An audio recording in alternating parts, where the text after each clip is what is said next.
Alam mo ba na pwedeng maging liable ka ng 2 milyong piso kahit wala kang ginawang masama? Isang homeowner sa Pilipinas, natutulog lang sa bahay niya, biglang may motor na dumaan sa gate niya. Yung gate, loose pala. Natumba yung rider, injured. Akala ng homeowner hindi niya kasalanan kasi hindi naman niya sinasadya. Mali.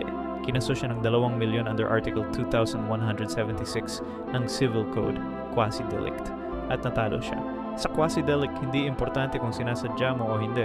Basta may defect sa property mo na naging dahilan ng aksidente. Ikaw ang liable. Broken sidewalk? Ikaw. Loose roof tiles? Ikaw. Poor lighting na naging dahilan ng accident? Ikaw pa rin. Kahit may no trespassing sign ka, kahit may insurance ka, pwede ka pa rin masue ng malaking halaga. Kaya importante, i-maintain mo ang property mo. I-check mo regularly ang mga gate, fence, walkways. Kasi sa batas, property owner ka. Responsibility mo ang safety ng lahat.